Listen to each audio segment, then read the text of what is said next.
अल्ट्रेनेट मेसिनको दाम हेरेर पुरै पछाडि फाल्दा चाहिँ पहिलाको जस्तो भयो कि यो ल ओइ ओइ अनि कहाँबाट हुन्छ खोइ यत्रो 50,000 तिरेर ल्यायो ल ल ल यो मेसिन भयो सार्नुपर्छ सबै निस्किँदैछ हेरै एक गेडा पछाडि फाल्यो जम्मै फाल्यो आधी गेडा उ अनि दिन चाहिएन आज कि नै भोलि छैन कसरी सानो किसान काम चलाउने खप्ने हुन्छ अनि कतै सुविधा हुन्छ है भन्दा यत्रो पैसा तिरेर उ गर्यो पहिलाको भन्दा खतम हुनेछ कि पहिलाको ठिक थियो बरु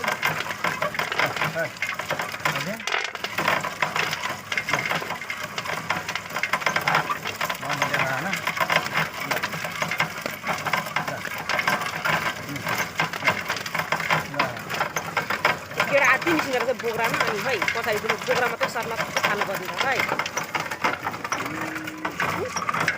निस्किने पैसा तिरेर यस्तो दुःख भयो के गर्नु